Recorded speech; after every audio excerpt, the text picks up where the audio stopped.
La influencia del tráfico negrero llevado a cabo por Inglaterra no tenía repercusión solo en las colonias británicas. El tráfico británico, no es ocioso recordarlo, se inició para suministrar mediante contrabando mano de obra negra en la España americana. Y ese siempre fue un objetivo principal en el ideario británico. Ello les llevó a intentar tomar parte en el asiento objeto que consiguieron al imponerlo en 1713 en el Tratado de Utrecht como resultado de su victoria en la Guerra de Sucesión Española. El mismo puso fin al asiento francés que había sido impuesto por Francia el año 1711. El tráfico había alcanzado su cenit, que sería mantenido durante todo el siglo XVIII como el principal de los negocios de Inglaterra, en el que los puertos británicos albergaban una muy importante flota destinada a estos menesteres, hasta el extremo que, según señala Hugh Thomas, solo de Londres se calcula que entre 1722 y 1727 salió un promedio de 56 navíos al año, siendo que de las 66 factorías negreras instaladas en África, 40 eran inglesas y las otras 26 se las repartían portugueses, holandeses, franceses y daneses.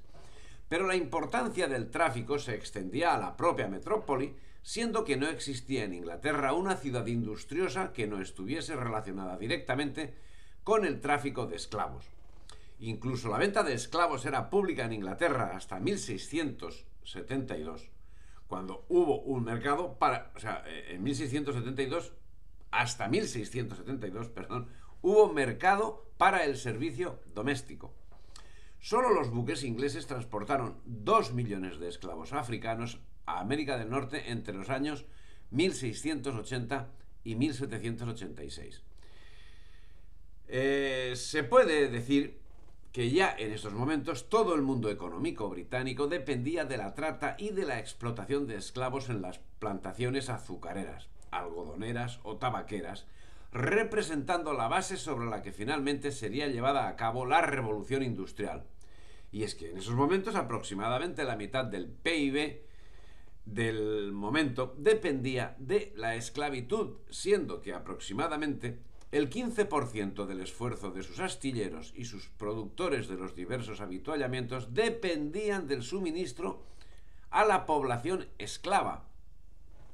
Cuando en 1698 la Compañía Real Africana perdió el monopolio para la trata de esclavos, surgieron nuevas compañías en las que se reubicaron los socios de aquella. La West India Company, la Royal African Indian Company, la Virginia Company fueron las principales nuevas iniciativas que, impulsadas desde el Estado, desde la corona británica, sirvieron de nueva ubicación para la alta nobleza y para la pujante burguesía, que con visión de futuro protegieron a quienes serían los ideólogos de la nueva filosofía. ¿Quiénes son? Las madres y los padres de la Ilustración, del liberalismo, en fin, de la Ilustración. Locke, Adam Smith, Hobbes, Grocio, al amparo de los esclavistas, gestaron las nuevas teorías del liberalismo. La importación a Jamaica desde 1700 hasta 1786 fue de 610.000 y se ha estimado que la importación total de esclavos a todas las colonias británicas entre 1680 y 1786, 106 años, fue de más de 2 millones.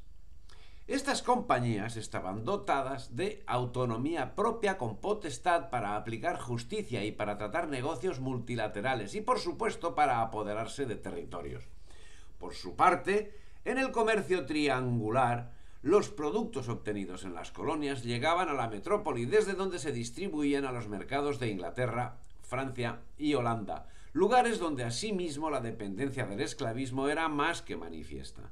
Siendo que si en Inglaterra el 75% del trabajo portuario estaba ligado al tráfico en su conjunto, en Francia representaba el 12%. Diferente, hay un margen bastante distinto entre Inglaterra y Francia, pero también el de un 12%, que era el de Francia, es un porcentaje muy importante.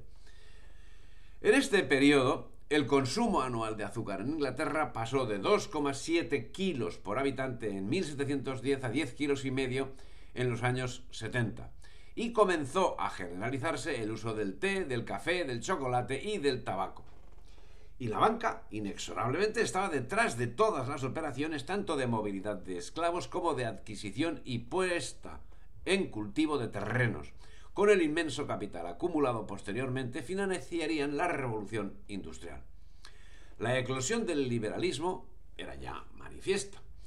Y sus métodos, las sociedades por acciones, que ya llevaban décadas en desarrollo, se manifestaron con fuerza en el primer cuarto del siglo XVIII en Inglaterra, siendo que, según señala Hugh Thomas, la Compañía del Mar del Sur en Inglaterra contaba en 1720 con 462 miembros en la Cámara de los Comunes, 100 de la Cámara de los Lores y toda la familia real. Y algo similar con la debida distancia sucedía en Francia. El cantón suizo de Berna poseía numerosas acciones, lo que constituía una inversión excepcional en la trata, y lo mismo el King College de la Universidad de Cambridge y Lady Mary Wortley Montagu. Eso es una cita del señor Hugh Thomas. Toda esta actividad económica conllevó que, para generar los beneficios que los inversores estaban demandando, se recrudeciese la explotación de los esclavos y se aumentase su número en las explotaciones. Como consecuencia, se fortaleció la trata atlántica, siendo que para 1720 la flota negrera inglesa estaba compuesta por 120 buques de gran tonelaje que albergaban en sus bodegas, en espacios del tamaño de un ataúd, el mayor número de esclavos al objeto de abaratar costos. El negrero Falconbridge explicó ante el Parlamento británico que el espacio de un esclavo era el de un cadáver en su ataúd. Así, literalmente. Ni más largo ni más ancho que este. Este tipo de economía espacial y de abultamiento en el número de negros embarcados correspondía a la tendencia de los llamados fardos prietos y en posición a la de los fardos flojos. Los capitanes, que preferían la primera, la de los fardos prietos, argumentaban que la pérdida de vidas causadas por las apreturas y mala alimentación se compensaba con el aumento de los ingresos netos al ser mayor el cargamento. Los partidarios de la segunda tendencia consideraban que, dando a los esclavos más espacio y mejor trato, reducían la mortalidad y obtenían mejores precios. Todos argumentos muy humanistas, como podemos ver.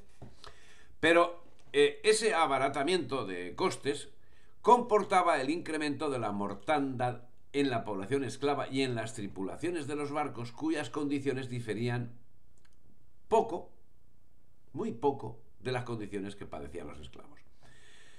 Que, a pesar de recibir constantes refuerzos en los sucesivos viajes de barcos negreros en las regiones esclavistas del Caribe, no llegaba a las 300.000 personas. Y es que la tasa de natalidad era ínfima. Recordemos que solo 1/3 de los esclavos eran mujeres.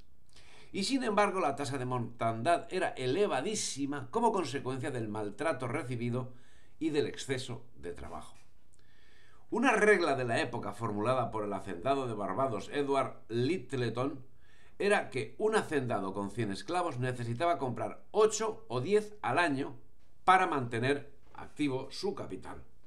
Pero la mortalidad de los esclavos no era algo que supusiese nada más que un gasto económico en la sociedad que pocas décadas antes había presenciado con normalidad tan alta mortalidad entre los esclavos irlandeses, y no tenía ningún escrúpulo por el hecho, siendo además conocedor del trato que en esos mismos momentos estaba recibiendo el pobre en las propias ciudades inglesas. Si te ha gustado el vídeo, dale me gusta, difunde y suscríbete al canal.